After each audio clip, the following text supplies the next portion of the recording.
Muy buenos días. J.A. del Río agradece su asistencia a este webinar Declaraciones para Personas Físicas, ejercicio 2025. El día de hoy nos acompaña Paola Rosales, directora de Global Mobility, y Giovanna Anda, senior de Global Mobility. Paola Rosales es licenciada en Contabilidad con especialidad en Impuestos por la Universidad Panamericana. Cuenta con más de 20 años de experiencia, incluyendo su trayectoria en empresas Big Four, entre otras. Se especializa en la atención a la alta dirección en México en el desarrollo de estrategias para el cumplimiento de obligaciones fiscales de personas físicas, extranjeros en México y de mexicanos trabajando en el extranjero. Participa activamente en diferentes programas de formación continua para profesionales, además de actualizaciones en ISR, PTU, Tax Equalization y actualizaciones en materia fiscal y reciclo. Por su parte, Giovanna Anda Sajón es licenciada en Contaduría por la UNAM con especialidad en Global Mobility y más de 5 años de experiencia en firmas tipo Big Four. Experta en asesoría fiscal para multinacionales, su trayectoria se destaca por la gestión de asignaciones internacionales, implementación de nóminas hipotéticas y cálculos de ecualización fiscal, garantizando siempre la eficiencia y el cumplimiento normativo en entornos globales. Y pues sin más preámbulo, le doy la palabra a Giovanna y a Paola. Bienvenidas. Hola, Dulce, muchas gracias a todos. Gracias por conectarse a un webinar más del área de Global Mobility. Pues estamos un año más trabajando con ustedes y acercándonos para platicarles todo lo que tiene que ver con declaraciones en México. Y esta vez quisimos hacer y hablar de dos tipos de declaraciones que normalmente personas físicas tienen que realizar. Vamos a entrar en tema, más adelante, pero vamos a ir viendo nuestra agenda. Para empezar, primero vamos a platicar residencia fiscal, porque es un tema que es importante y sobre todo ubicar, porque realmente de ahí es el parteaguas de ver si tenemos una obligación de presentar declaraciones anuales en México o declaraciones informativas. También vamos a platicar un poco de lo que ahorita está muy de auge, en la parte fiscal en cuanto a la materialidad y las pruebas para las deducciones personales. Sé que el año pasado fue un año bastante controversial en cuanto a devoluciones de saldos a favor. Entonces vamos a platicar un poco más de cómo asegurarnos de que nuestro saldo a favor pueda regresar a nosotros, o cómo podemos ir preparando pues toda la documentación necesaria para caso de tener algún saldo que tengamos que realizar. Pero bueno, por ahora vamos a empezar platicando e iniciando qué es la residencia fiscal, y para eso Gio nos va a ayudar a explicar un poco qué es la residencia fiscal. Adelante, Gio. Muchas gracias, Pau. Pues como ya lo comentó Pau, la residencia fiscal realmente su importancia radica en que nos va a decir quiénes, cómo hay que pagar impuestos, ¿no? Quiénes están obligados y cómo se paga el impuesto. Entonces, pues con base en nuestra ley del impuesto sobre la renta, las personas obligadas al pago del impuesto son primeramente pues los residentes en México. Eso nos califica como gran mayoría a todos los nacionales y ciudadanos mexicanos. Si bien sabemos a partir de los 18 años ya es obligación tener un RFC, a lo mejor no comenzar con el pago de impuestos desde esa edad, pero bueno, a partir de esta edad ya somos residentes fiscales. También los residentes en el extranjero que tengan un establecimiento permanente aquí en el país, o bien los residentes en el extranjero respecto de ingresos que procedan de fuente de riqueza que esté en México. Esta está un poquito más enfocada, seguramente por aquí tenemos también a gente extranjera, para determinar o saber cuándo se establece la residencia fiscal en México. Y igual, en nuestra ley nos dice que se establece cuando establecen su casa habitación aquí en el país, ya sea una casa, un departamento que esté a su disposición, ya sea en propiedad o en arrendamiento, es decir, que empiecen a rentar una casa, un departamento. Esto ya se considera una casa habitación o bien una habitación rentada con muebles. ¿Cuándo no se considera que no ha establecido su casa de habitación? Cuando habite temporalmente inmuebles con fines turísticos, como pueden ser Airbnbs, hoteles, incluso hasta hostales, cualquier cosa que sea temporal, pues realmente no califica como una casa habitación. ¿Qué sucede, por ejemplo, si tengo una casa habitación en México y una casa en el extranjero? Pues bueno, la persona física será residente si en México se encuentra su centro de intereses vitales. ¿Qué es el centro de intereses vitales? Aquí, como lo pueden ver, hay dos supuestos. Cuando más del 50% de los ingresos totales de la persona tengan fuente de riqueza en México, es decir, que provengan de territorio nacional, o bien si su centro principal de actividades profesionales se ubica igual en el país. Gracias, Gio. Y bueno, ahorita recapitulando un poco, ya sabemos el momento en el que estamos obligados a pagar impuestos en México, que quiere decir al momento que nos volvemos residentes. Ahora, ¿qué nos trae esto? Esto nos trae ciertas implicaciones que tenemos que tener aquí, tanto como mexicanos como extranjeros, ¿ok? Lo primero que tenemos que identificar es que si nosotros estamos obligados a pagar impuestos en México, tenemos que cumplir con una serie de requisitos. Entre ello, obtener un registro federal de contribuyentes o el RFC, que es un número con el cual nosotros vamos a ser identificados con la autoridad, ¿ok? Con este nos va a servir para pagar nuestros impuestos, para reportar nuestras deducciones, en fin, para una serie de procesos que vamos a ir viendo a lo largo de la presentación. También tenemos que tramitar una firma electrónica o una contraseña. ¿Esto para qué es? El SAT ya toda la comunicación con ellos, necesita ser vía electrónica, ajá, entrar a la página del SAT y todos los movimientos que nosotros hacemos, tenemos que realizarlo utilizando estas claves. La contraseña es un password, la firma electrónica sí es un trámite que se tiene que hacer de manera personal y se tiene que acudir al SAT a realizarlo junto con el RFC. Hay veces que puedes realizar los trámites a la par. Y con esta firma electrónica, pues podemos presentar nuestras declaraciones, hacer ciertos avisos de que si queremos hacer un cambio de domicilio o cualquier aviso o notificación como hasta una solicitud de devolución, también se necesita realizar con ella. Otro de los puntos, o de los procesos importantes que hay que hacer es la activación del buzón tributario. El buzón tributario es el medio de comunicación entre el individuo y el SAT, ¿ok?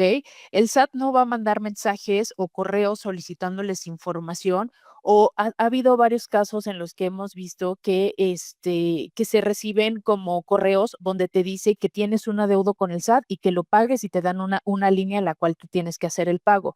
Hay que tener mucho cuidado con esto porque el SAT solamente se comunica vía el buzón tributario.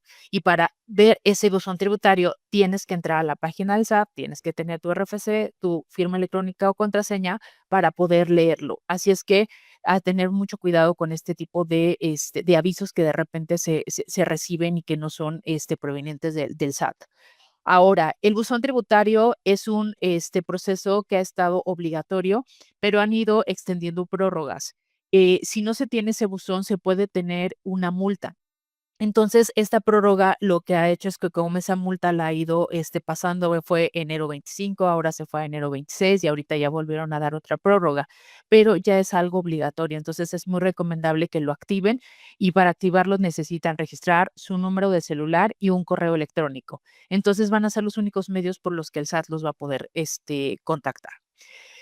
Una vez que el SAT ya los tiene ubicado con su RFC, con ese buzón tributario, pues entonces tenemos nosotros que cumplir con el pago de los impuestos y eso va a depender, pues obviamente del régimen que nosotros nos inscribimos con el SAT, ya sea que seamos asalariados, que tengamos alguna actividad empresarial, que tengamos honorarios o ahora que hay mucho de plataformas tecnológicas, dependiendo del ingreso que nosotros recibamos, tenemos que cumplir con las obligaciones ya sea de pago de impuesto, de reportes mensuales y posteriormente de una declaración anual, que justamente, pues, ahorita es lo que nosotros traemos del tema de la declaración anual.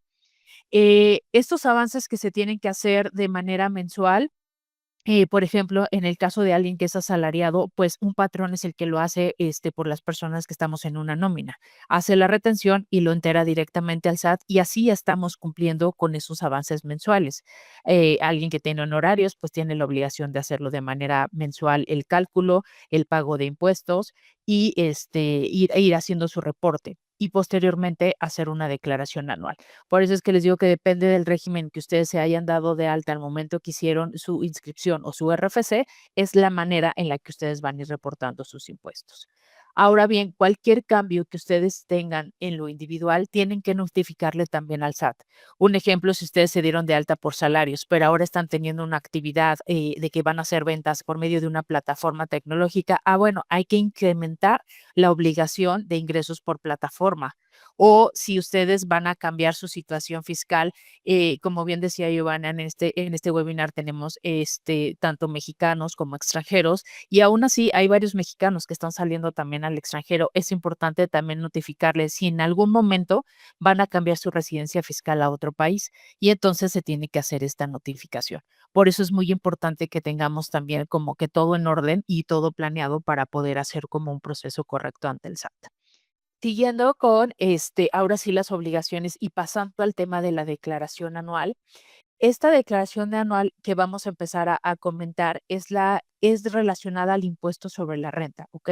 Vamos a platicar más adelante de una declaración informativa, pero ahorita vamos a hablar, en relación a la obligación de la declaración anual. ¿Quiénes están obligados a la declaración anual? Como bien les mencionaba, depende mucho también de los ingresos que ustedes tengan. Si ahorita nos vamos a posicionar y vamos a platicar un poco de sueldos y salarios, que es lo más común y posiblemente ustedes es lo que más escuchen, tanto un poco más en noticias, radio. Ahora pues hay un sinfín de videos que les quieren mostrar y enseñar, pues ahora sí de impuestos, pero hay que tener mucha cautela con la información que dan. Si ustedes son asalariados, van a estar obligados a presentar una declaración anual si sus ingresos son mayores a 400,000 pesos. Si ustedes rebasan ese monto, en automático tienen la obligación de presentar una declaración anual. Si ustedes trabajaron para 2 patrones o más en un año, tienen la obligación de presentar esta declaración anual, aun y cuando no hayan excedido los 400,000 que se mencionan previamente, por el hecho de tener 2 patrones, de haber trabajado ya sea en manera simultánea o en diferentes periodos durante el año, se tiene esa obligación. Si dejaron de trabajar antes del 31 de diciembre de 2025, tienen que presentar esa declaración anual. Si tienen salarios provenientes del extranjero, se tiene la obligación de manera automática de presentar una declaración anual. Y esto es porque estos ingresos provienen de un patrón extranjero, provienen del extranjero. Ajá. Y si obtuvieron ingresos por indemnización o jubilación. Estos son los más comunes o que son las obligaciones que tenemos. De ahí ya podemos tener pues varios supuestos que se pueden ir revisando y con gusto podemos ir atendiéndolos. También en dado caso que ustedes tengan ingresos menores a esos 400,000 pesos, pero tienen deducciones personales que quieren reportar, que más adelante vamos a platicar qué deducciones, cómo las puedo tener, cómo las puedo reportar, pueden presentar esa declaración anual. Lo único que es importante es que le tienen que notificar a su empleador de que van a presentar su declaración anual de manera independiente para que más bien su patrón les pueda hacer no les haga el ajuste anual y ustedes puedan presentar la declaración anual. Ahora bien, hablando de otros tipos de ingresos, también tenemos los siguientes. También, por ejemplo, si ustedes obtienen ingresos de manera independiente, trabajan de forma independiente y emiten facturas por el concepto de sus honorarios, de todos los ingresos que ustedes lleguen a cobrar, también es posible que tengan la obligación de presentar una declaración anual. Como ya lo comentó Pau, también depende del régimen bajo el que estén inscritos. Se pueden derivar otras obligaciones como pagos mensuales, que también ya mencionó Pau. em, pero es común que si están en este supuesto de prestar servicios independientes, pues tengan la obligación de la declaración anual. También ahora tenemos otro tipo de actividades que son actividades empresariales, que de ahí se puede derivar diferentes tipos de actividades. Las más comunes que tenemos pues son también plataformas tecnológicas, regiones fronterizas, reincorporaciones, ahorita está muy de auge esto de plataformas tecnológicas, incluso una de las dudas que de repente nos hacen es de que, oye, yo estoy vendiendo desde mi ropa por internet, estoy vendiendo mis muebles, tengo obligación de pagar impuestos o no. Justo también hay que revisar este tipo de características, sobre todo porque a lo mejor vemos que son ingresos que no tienen a lo mejor mucha importancia, pero al final están entrando en nuestra cuenta. Entonces tenemos que medir también esto de, ok, ¿estoy obligado o no estoy obligado a reportarlo? Con gusto los podemos ir orientando en esta parte, porque sobre todo donde nos estamos dando cuenta más bien que el SAT está cuestionando es, por ejemplo, en una devolución, que en una devolución cuando manda los estados de cuenta, donde estás machando lo de tus salarios, de repente el SAT nos ha preguntado, oye, ¿y qué es ese depósito que tienes arriba? O sea, porque viene que pues no es un depósito que es de manera común. Entonces, ahí es donde el SAT está viendo que hay otro tipo de ingreso. Entonces, como que hay que ir amarrando todo a tener un expediente, tener la justificación de todos los ingresos. Si tomamos la decisión de no reportarlo, pues entonces también estamos tomando el riesgo de que si el SAT nos llega a preguntar, pero vamos a platicar un poco más en cuanto a devoluciones de cómo reportarlo o por qué el SAT nos está haciendo estas preguntas. También, por ejemplo, si ustedes recibieron otros ingresos, como lo ven aquí, ya sea intereses, tanto de México que tengan con instituciones financieras o del extranjero, dividendos, esto quiere decir si ustedes tienen inversiones en acciones y estas acciones les generan dividendos, ya sea aquí en México o también en el extranjero, igual existe la obligación. Si reciben ganancia cambiaria, ¿qué es la ganancia cambiaria? Si ustedes tienen cuentas bancarias en el extranjero, aunque esta cuenta no les genere algún rendimiento o algún interés, derivado de la fluctuación cambiaria por los tipos de cambio, pues, puede ser que tengan ahí una pequeña ganancia o puede ser también el caso que sea una pérdida. Enajenación de bienes, es decir, si vendieron, una casa, si vendieron un auto, si vendieron también acciones, si reciben, ingresos por arrendamiento, que tengan alguna casa, habitación, algún departamento en renta, también existe la obligación, o también, como ya lo comentó Pau, si reciben, salarios o algún otro tipo de ingreso en el extranjero, igual tienen esta obligación de presentar la declaración anual. Ahorita más adelante vamos a platicar un poquito, o más enfocado a estos ingresos en el extranjero, qué sucede si ustedes pagan también impuestos, ¿no? Que cómo se puede evitar una doble tributación, pues bueno, también tenemos derecho a acreditarlo y ahorita lo vamos a comentar. Aquí quisimos comentar un poquito también sobre estos de ingresos al extranjero, porque ahorita enfocamos un poquito más a la actualidad. Ahora es muy fácil que podamos abrir incluso una cuenta en el extranjero. Nosotros como mexicanos, estando desde aquí, abrir una cuenta en el extranjero, hacer una inversión en el extranjero sin la necesidad de movernos al otro país.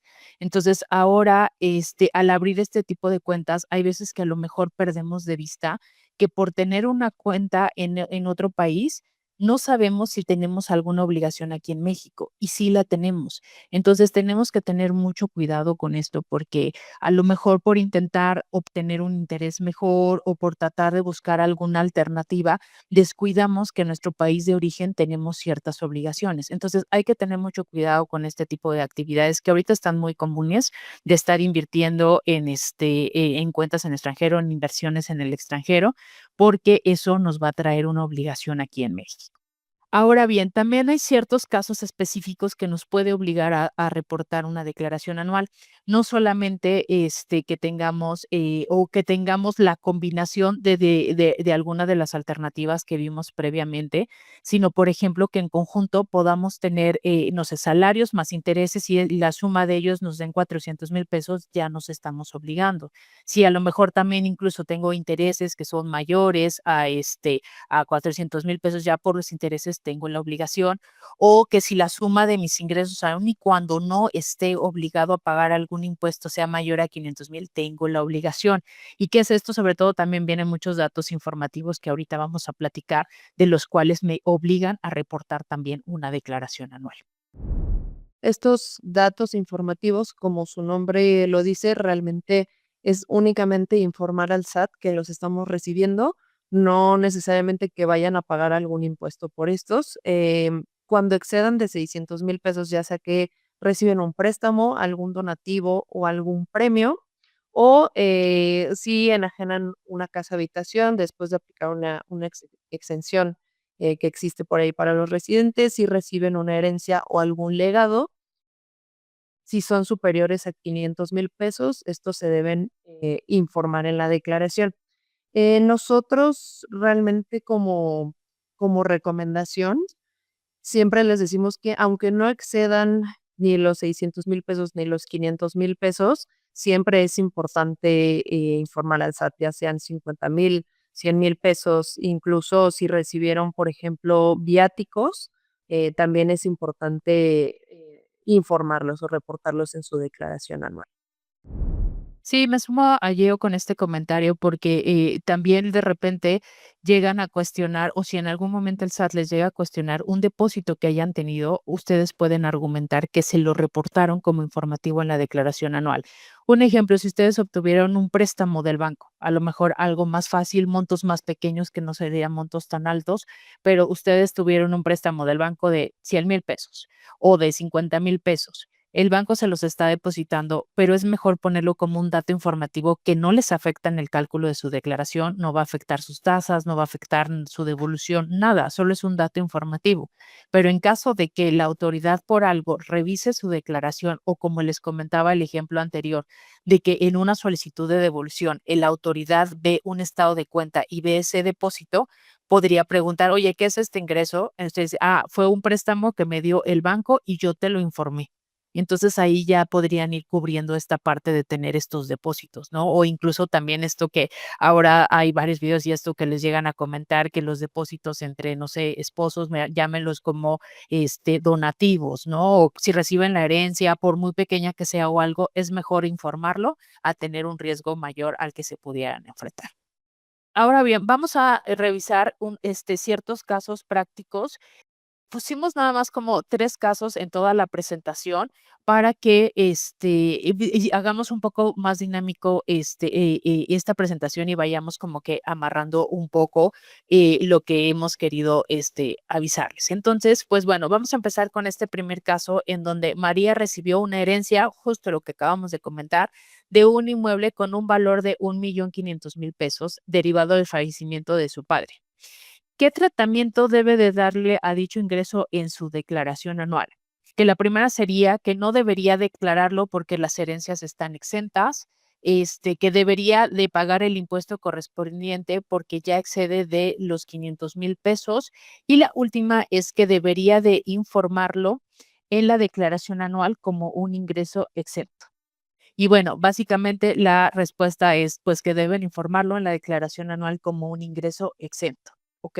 Esto uno, porque ya rebasa el monto de herencias, que justamente son estos 500, entonces ya hay una obligación de hacerlo. Como nosotros, habíamos comentado, nosotros sugerimos que montos menores lo informen, pero ahora sí, por este monto ya hay ya se está obligado a hacerlo, ¿ok? Vamos a platicar un poco de acreditamiento, que fue algo que les mencionó Gio, que tiene que ver cuando nosotros tenemos ingresos en otro país. Recordemos que nosotros como residentes fiscales vamos a pagar sobreimpuestos que tengan que ver con el ingreso que se genera y no importa en cualquier parte del mundo que ustedes lo reciban. Somos siendo extranjeros, siendo mexicanos, nosotros si somos residentes fiscales tenemos que pagar impuestos por ingresos globales. Ajá. Nuestros impuestos nos dan una ventaja o nuestra ley nos da una ventaja que sin importar si tenemos un tratado para evitar la doble tributación, podemos considerar los impuestos que pagamos en el extranjero. Y me voy a ir a un ejemplo porque tal vez nos quede más claro. Si yo tengo la cuenta vamos a suponer, en Alemania, y entonces, en Alemania abro la cuenta y esa cuenta me genera intereses, pues yo como residente fiscal en México estoy obligado a pagar impuestos por esos intereses, ajá. Pero si en Alemania ya, me hicieron una retención de impuesto y yo llego y lo tengo que reportar aquí en México, pues diríamos, oye, estoy pagando doble impuesto, o sea, en Alemania ya estoy pagando cerca de un 45% por esos intereses, más en México tengo que pagar a una tasa máxima de un 35%, pues realmente no es tan conveniente. Entonces, nuestra ley lo que nos permite es considerar los impuestos que ya se hayan pagado en otro país. Entonces, considerar esos impuestos que se pagaron aquí en Alemania para que aquí en México ya no se lleguen a pagar. A esto se le llama un acreditamiento de impuesto. Ajá. Y para poder tener como el derecho o poder utilizar esto, tenemos que cumplir con ciertas condiciones. Lo primero es que estemos obligados a pagar un impuesto aquí en México como en el extranjero. En mi ejemplo, por intereses, yo estoy obligado a pagar impuestos, entonces sí puedo considerarlo porque es un ingreso que está haciendo en dos países. También se dice que pues obviamente tenga fuente de riqueza en el extranjero. Esto quiere decir, se están generando en Alemania, están generando fuera de México y que el impuesto esté efectivamente pagado, que sí que ese 45 que me retuvieron de mi banco de Alemania, efectivamente se haya pagado al gobierno de Alemania para que yo lo pueda considerar aquí. Y algo súper importante es que tenga el documento que acredite que esos impuestos me fueron retenidos y que fueron pagados. Entonces, esas son las condiciones que tengo que tener para que por mi ley me permita acreditarme esos impuestos. También, no podemos tampoco acreditarnos, hay unas limitantes que tenemos que cumplir, no podemos tomar el 100% de ese acreditamiento en el ejemplo que les ponía. Si Alemania me retuvo 45% y en México voy a pagar 35, pues no me puedo tomar ese 45 porque en México solo estoy obligado al 35. Si tenemos un caso contrario, que a lo mejor en Alemania o no sé, en Colombia pagaron un 20% y aquí en México hay que pagar el 35, me acredito hasta ese 20 y ese 15 de diferencial es lo que tendría que pagar aquí en México, ¿ok?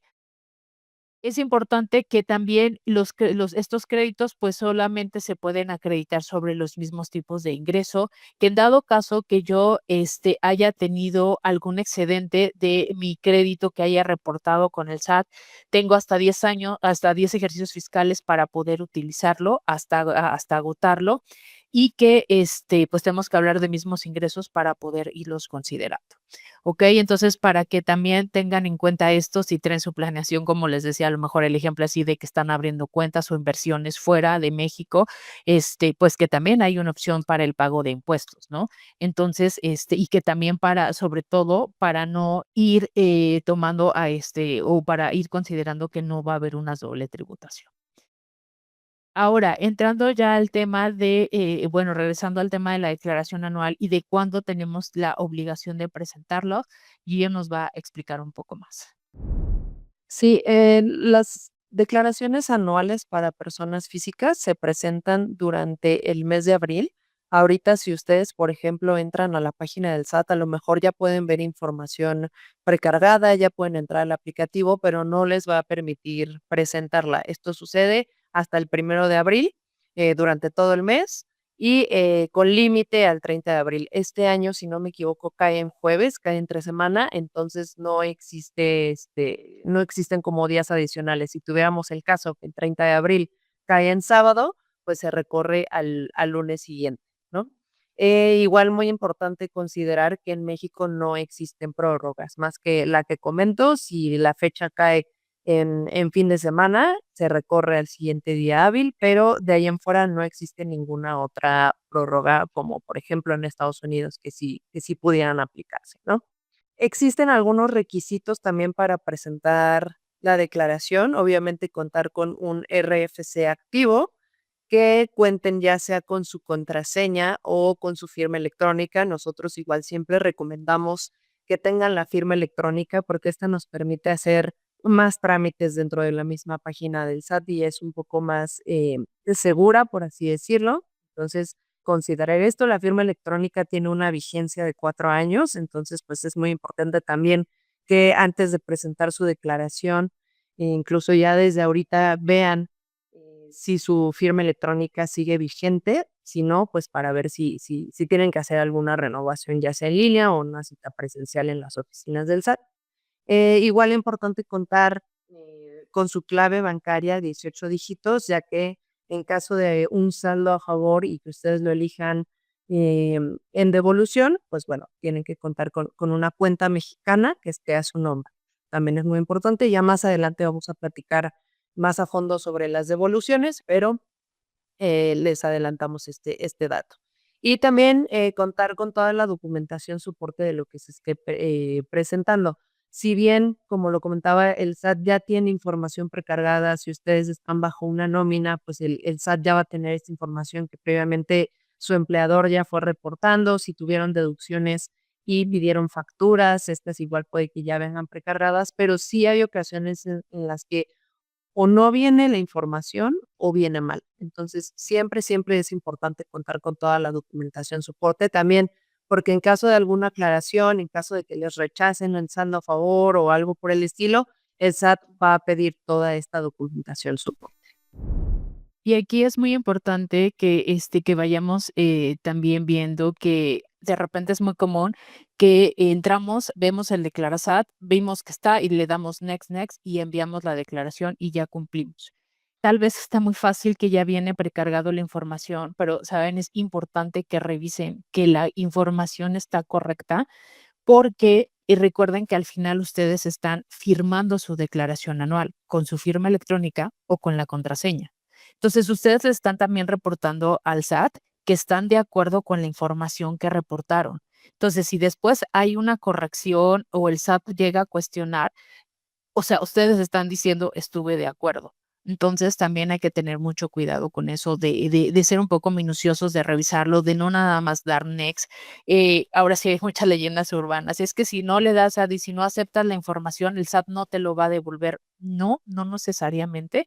O sea, yo creo que si se tienen todos los elementos y lo hemos visto en la práctica, tienes elementos, tienes la documentación soporte que te comenta Gio, el SAT te tiene que dar tu devolución, ya sea de manera automática o de manera manual. Que la manera automática es la más fácil para todos, sí, porque pues realmente ya nada más estamos esperando que nos depositen y listo. Pero también tengamos en cuenta que no termina ahí. Termina en que el SAT tiene una facultad de revisarnos 5 años atrás. Entonces, aún y cuando yo ya vi que tuve mi saldo a favor de 24 y me lo depositaron de manera automática, pero nada más le di el next, next y dije que todo estaba bien, y a lo mejor en el 2028 el SAT regresa y me pregunta por algo de mi declaración, yo tengo que tener la información soporte.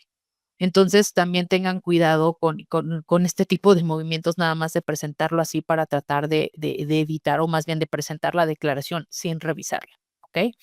Ahora vamos a pasar a otro ejercicio práctico que básicamente tiene que ver con esto de las declaraciones. Andrea es residente fiscal en México y mantiene una cuenta bancaria en el extranjero que le genera rendimientos mensuales, o sea, que le está generando intereses. Estos intereses no están sujetos de retenciones en México, obviamente porque la cuenta se encuentra en el extranjero. Entonces, aquí nuestra pregunta es que si en este caso Andrea se encuentra obligada a presentar una declaración anual en México. Entonces, de acuerdo a las respuestas que tenemos, nuestra respuesta sería no, porque los intereses se generan en el extranjero. O sea, si la cuenta está en el extranjero, que México no se entere, entonces no tengo que reportar. O sí, pero independientemente del monto, al tratarse de ingresos acumulables en el extranjero, o sea, depende del monto que yo reciba, veo si lo reporto o no. O C, depende del monto total de los intereses recibidos en el extranjero. Entonces, aquí tenemos que tener cuidado con esta respuesta de la obligación. Ahora sí, con todo lo que hemos venido nosotros platicando, recordemos que, bueno, pues les hemos dicho que cualquier ingreso que proviene del extranjero tiene que ser un ingreso acumulable aquí en México. Ya hablamos y recapitulando de lo que hemos visto, ya vimos quién estamos obligados, qué tenemos que presentar la declaración anual y cuándo la estamos viendo. Y ahora ya vimos qué ingresos, ahora sí es la obligación que tenemos, la obligación de estos ingresos, pero bueno, ahora también hay una parte importante que son deducciones personales. A lo mejor como personas físicas, desafortunadamente no tenemos muchas deducciones como nos gustaría, pero sí tenemos ciertas deducciones que nuestras recomendaciones que, bueno, pues aprovechen al máximo pero sobre todo que hagan una buena planeación para poder ocuparlas. ¿Qué quiere decir esto? Que un ejemplo claro, si ahorita van a presentar su declaración de 25 y se dan cuenta que alguna de estas deducciones que vamos a platicar, sí tuvieron ese gasto, ahorita ya no pueden conseguir una factura porque ese gasto se realizó en 2025 y no puede ser emitida en 2026. E incluso es importante que si ustedes identifican que una factura se las hicieron mal, tienen que pedir que se las corrijan en el mismo mes en donde están generando este gasto. Entonces, son unos puntos que tienen que tener en cuenta. Ahorita vamos a hablar un poquito más de las características de cada uno, pero para que vayan haciendo justamente esa planeación. O sea, ahorita básicamente si van a tener gastos en 26, pues ya que vayan teniendo la precaución de tener estas deducciones con estos requisitos. Si bien las deducciones, pues, tienen un tope también, existen 2 topes posibles, 2 límites posibles, el que sea menor entre el equivalente a 5 veces la unidad de medida y actualización, es una unidad que ocupa el gobierno, o el 15% del total de los ingresos que tengan en el año. 5 UMAS elevadas al año equivalen a 206,000 pesos, como lo ven aquí. Pero, por ejemplo, para que se entienda en un ejemplo muy sencillo, si yo tuve 100,000 pesos en el año, el 15% son 15,000 pesos, entonces, ¿cuál es el menor entre 15,000 y 206,000 pesos? Pues van a ser los 15,000 pesos, ¿vale?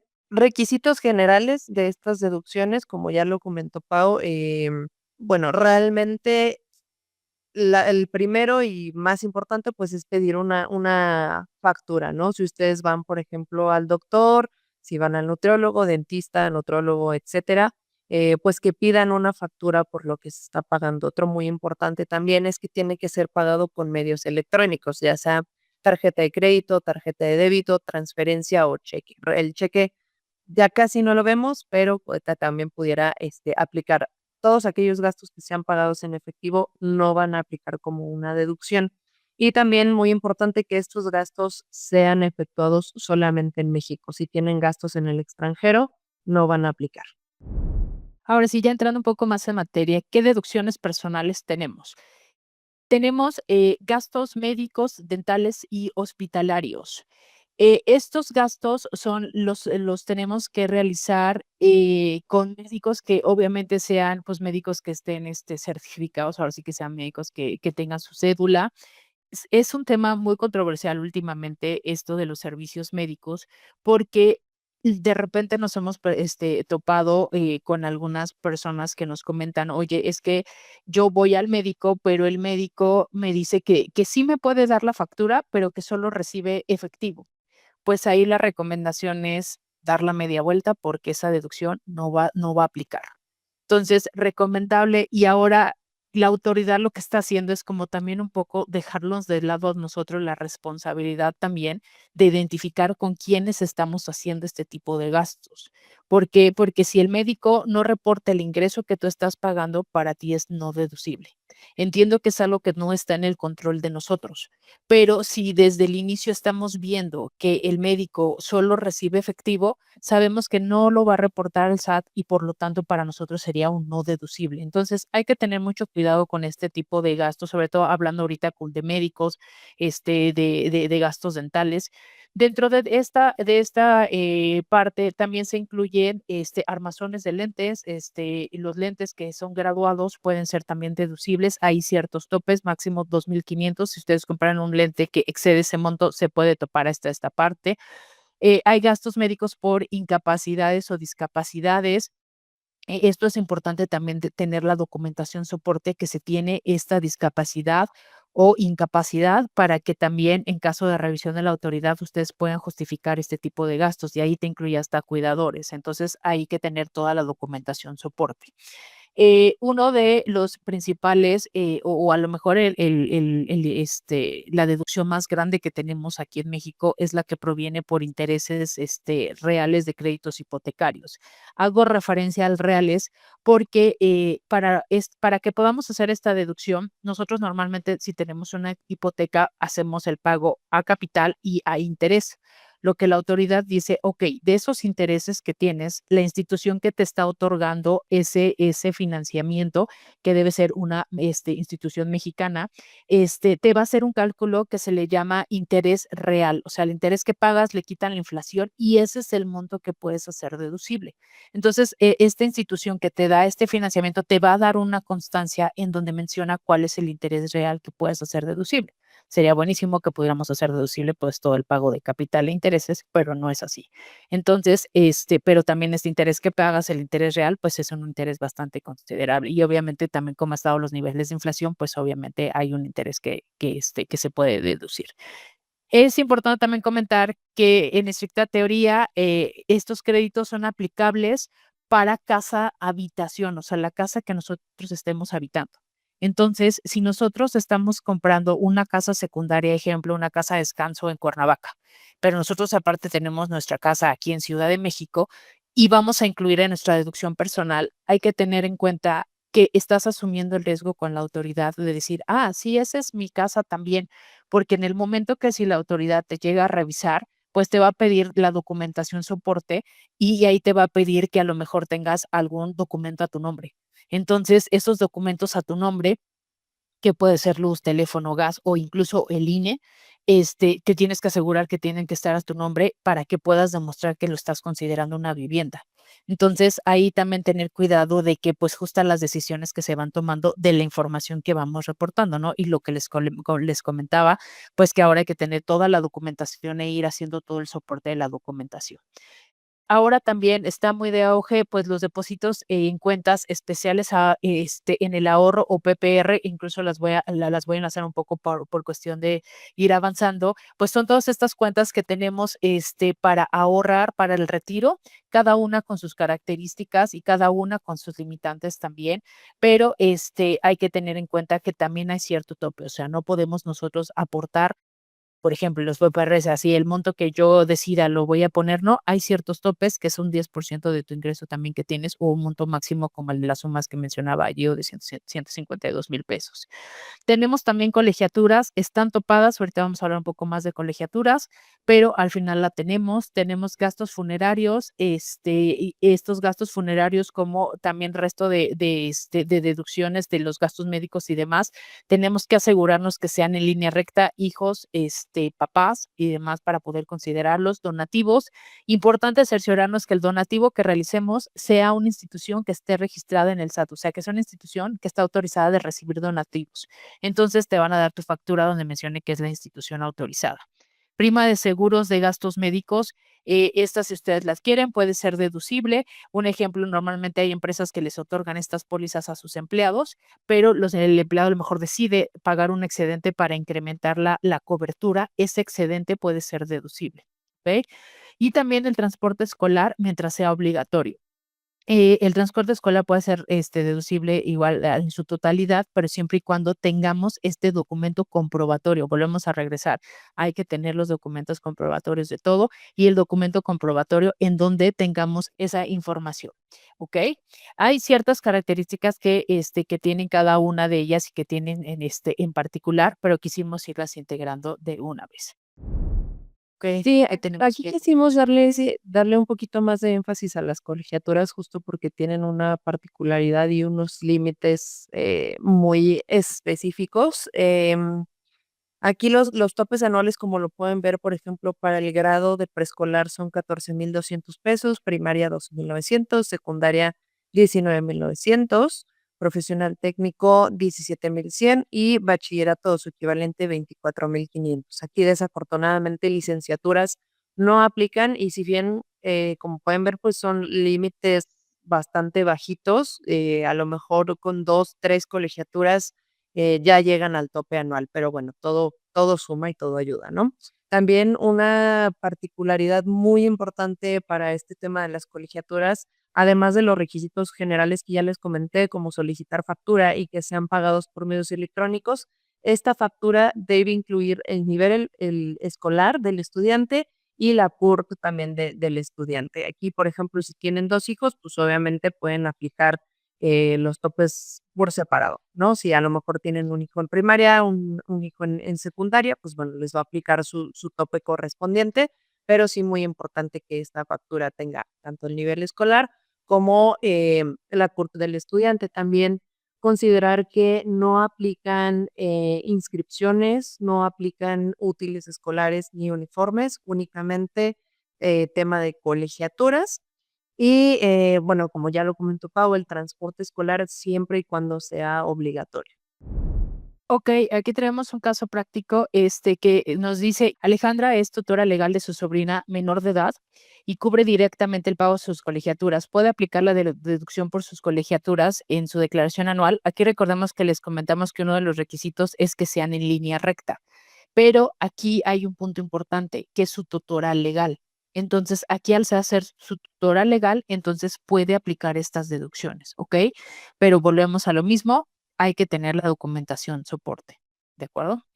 Ahora bien, hablando un poco ya tenemos cuáles son los ingresos, cuáles son las deducciones que puedo aplicar, pues ahora vamos a los resultados que podemos tener en la declaración anual, que como sabemos tenemos una tarifa, que nuestra tarifa se va a una tasa máxima del 35% y es una tarifa escalonada.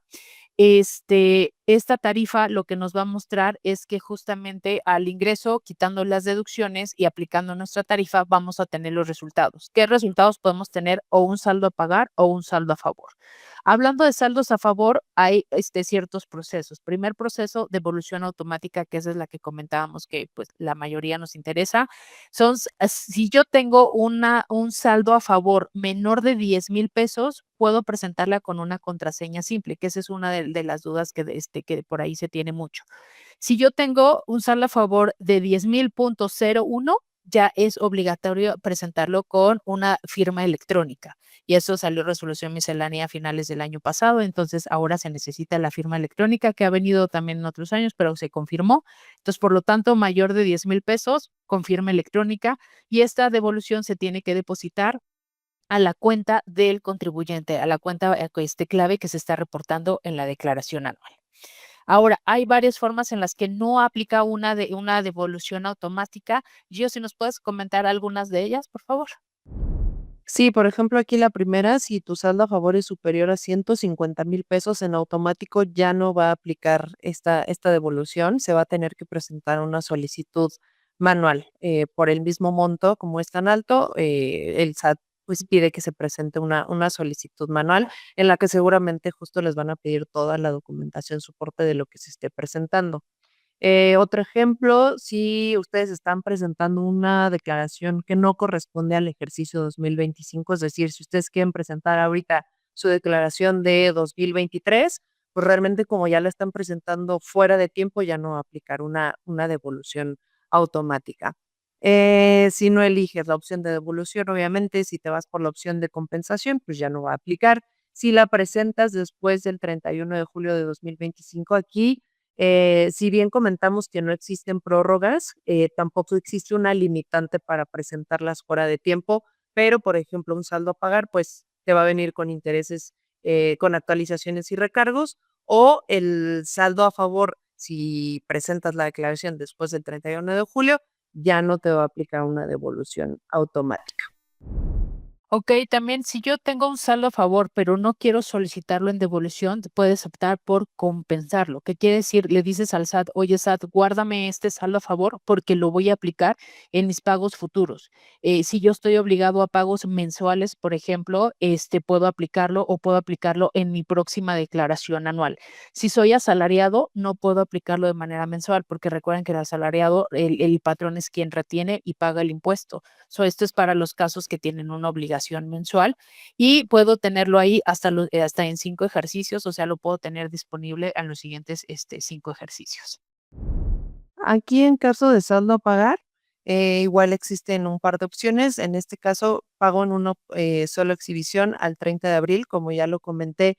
Si ustedes presentan y pagan después de esta fecha, seguramente ya va a venir con actualizaciones y recargos, van a tener que pagar un poco más.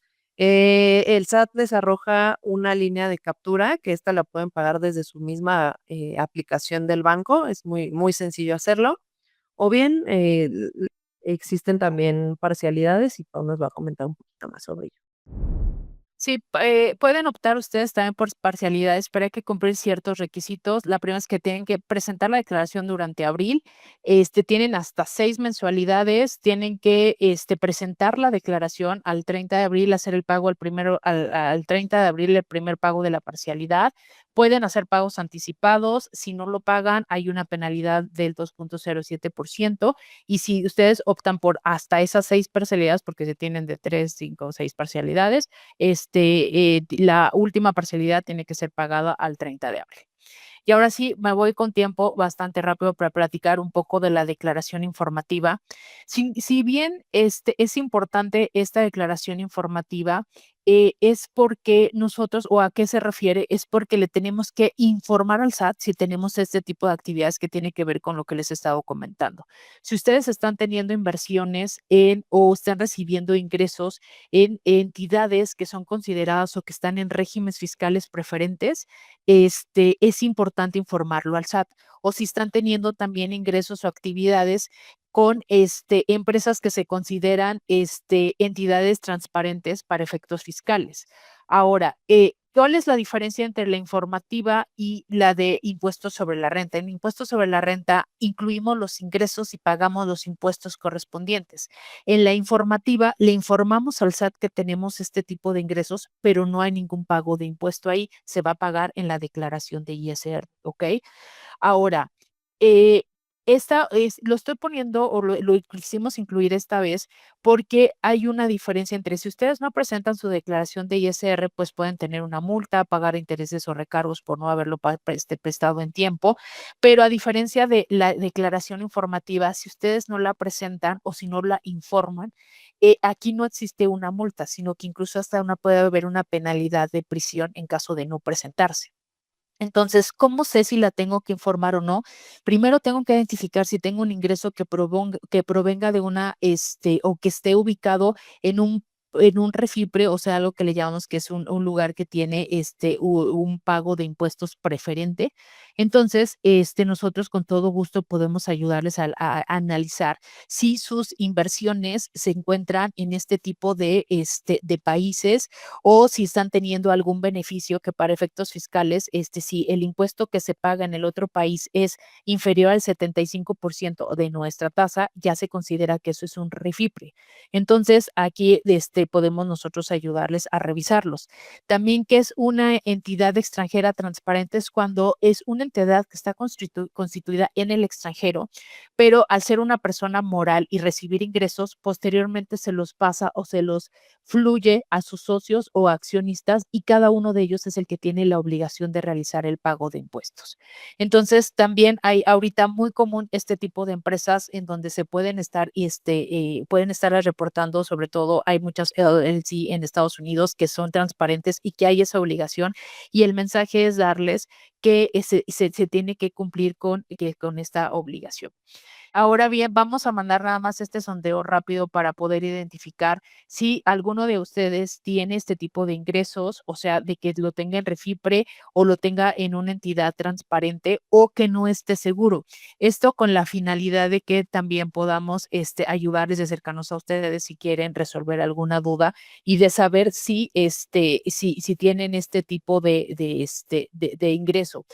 Datos importantes de la presentación de la declaración informativa. El límite 28 de febrero, de acuerdo a ley, o durante el mes de febrero, pero hay una prórroga, esta sí hay una prórroga, a diferencia de la de ISR, que esta nos la dan en resolución miscelánea, que tenemos al 31 de mayo para poder presentarla. Entonces, si ustedes todavía tienen la obligación o ven que ahorita o identifican que tienen la obligación, todavía se está en tiempo de presentarla porque se tiene al 31 de mayo. Ahora, ¿qué necesitamos para presentarla? Su RFC que esté activo y firma electrónica. Para este es obligatoria la firma electrónica y obviamente pues toda la información que soporte todo lo que ustedes están informando. Hay que tener mucha cautela y porque es muy delicada esta información, porque también si se informa algo mal, se considera como inválida. Entonces recuerden que si está inválida, pues entonces el SAT considera que no fue presentada. Entonces, es una declaración bastante compleja, pero que con mucho gusto podemos apoyarlos en la elaboración y presentación. Hablando y pues ahorita de todos estos temas que ha habido en cuanto a lo de las devoluciones y de toda la documentación soporte que está pidiendo la autoridad, hay demasiada controversia. Justo he estado en algunas sesiones con fiscalistas y demás, apenas estuvimos en la Cámara Española platicando un poco también de cómo la autoridad se ha vuelto tan exigible con toda la documentación soporte. O sea, hay deducciones perdón, hay gastos que la autoridad está cuestionando mucho en las devoluciones. Y no solamente cuestiona el de por qué hiciste el gasto, sino te puede cuestionar desde demuéstrame el parentesco que tienes con la persona, demuéstrame de qué cuenta salió el ingreso y entonces con qué cuenta la pagaste, hazme un cruce de esa información, dame el comprobante por qué no menciona, o por qué en el concepto no viene detallado, el nombre del paciente, por ejemplo. Entonces, hay muchas, cuestiones que están surgiendo y obviamente mucha complejidad por este tipo de procedimientos, sobre todo ahora en las devoluciones que no han procedido. Hay que ver cómo ahora la autoridad de este año pues realmente se va a ir presentando porque realmente el año pasado hubieron casos que pues, la declaración estaba perfectamente, cumplía con todos los requisitos y demás, y la autoridad no la dio completa o la rechazó totalmente. Y al momento de venir todo el proceso de presentación, pues empieza a cuestionar otras cosas. En verdad, de los ejemplos que le estoy poniendo son casos que hemos vivido reales con nuestros clientes, de que empezar a preguntar, pero el depósito que viene arriba, ¿de qué es? Pero ¿por qué, demuéstrame que entonces, el padecimiento de la persona que falleció? O sea, como que ya se está yendo a otros rumbos que tenemos que tener mucho cuidado de ir, ahora sí, nosotros decíamos, vamos a llegar el momento en donde el SAT nos va a pedir el expediente completo de el por qué te enfermaste, casi, casi, el decir, por qué fuiste a este médico y no fuiste a alguien más. Entonces, hay que ir, pues ahora sí, teniendo cautela con toda la documentación, viendo que todo lo que los datos que nosotros estamos dando y que la factura esté correcta, que tenga el uso del CFDI correcto. Antes nos decían con que venga el domicilio y el código postal y ya está bien. Ahora no, porque está cuestionando más. Entonces, que tengamos algunos de los datos, que pongamos atención, que también quien nos esté emitiendo la factura esté cumpliendo con llenar toda la información, que esté haciendo la descripción de cuál fue el servicio, que nosotros tengamos también, pues ahora sí la cautela de decidir con quiénes vamos a consumir para poder tener toda la información, soporte, en su caso. Y pues, ahora sí, por cuestiones de tiempo, vamos a irnos a unas preguntas, si quieres, Muchísimas gracias, Paola y Giovanna, por el webinar. Voy a hacer solamente dos preguntas por cuestiones de tiempo.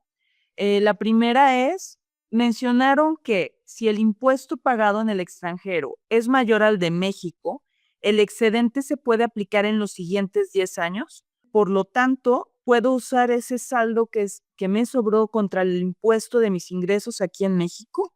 Ahí es importante, o sea, si hay un excedente, sí lo puedes utilizar en los siguientes 10 años, pero es importante que solamente lo puedes aplicar sobre los mismos tipos de ingresos. ¿A qué me refiero? A que solamente por ingresos que provengan del extranjero. O sea, si tú lo estás diciendo, oye, yo tuve un excedente, pero aquí en México ya solo tengo ingresos por salarios y cerré mis cuentas del extranjero y demás, y lo quiero aplicar contra mis impuestos de México, aquí no se puede porque solamente es sobre el mismo tipo de ingresos.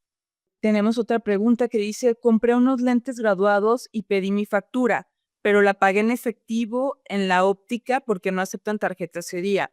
¿Aún así la puedo meter como deducción personal en mi declaración de este año? No, porque recordemos que todos los gastos que efectuemos, todas las deducciones tienen que ser pagados con medios electrónicos, tarjeta de crédito, débito, cheque, transferencia. Lo que es pagado en efectivo en automático es no deducible. Perfecto, voy a hacer dos preguntas más, Pau.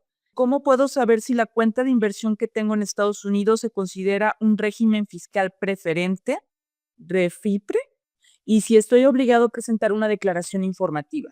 Mira, aquí con gusto nosotros podemos revisarla contigo. Como les comentaba, esto de Refipres es un tema muy delicado.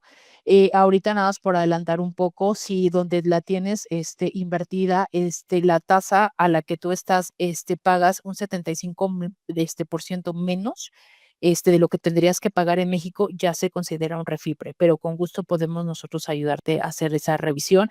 Incluso varios que tienen algún fondo o algún trust, y que hay que ver también qué hay en esa panza del trust o dónde están esas inversiones, con gusto podemos ir viendo. Perfecto. Y la última pregunta es, si el sistema me marca un saldo a favor, ¿puedo pedir que me lo depositen en la cuenta de mi esposo o de un familiar si yo no tengo una cuenta activa en este momento? No, eso no es posible. Lo que nos dice la autoridad es que tiene que ser la cuenta del contribuyente. Si me preguntas, si yo pongo otra clave, ¿me lo permite el SAT? Tal vez te lo permita, pero recordemos, y va enlazado a lo que les había dicho, ustedes firman la declaración donde mencionan e incluso viene una pregunta confirmación de que si es tuya esa clave bancaria. Entonces, aquí no debería de proceder si no es, si no está tu clave bancaria personal, e incluso si por algo no procede devolución automática y hay que hacer una devolución manual, el SAT te va a pedir una copia del estado de cuenta para confirmar que efectivamente esa clave te pertenece. Entonces, ahí pues ya también sería un motivo de rechazo. Perfecto. Serían todas las preguntas por cuestiones de tiempo. Agradecemos a toda la gente que ha estado interesada en este webinar. Y pues hemos llegado al final del webinar. J. del Río agradece su interés en este webinar y esperamos verlo nuevamente en una próxima colaboración. Nos vemos pronto y muchas gracias. Buena tarde. Gracias.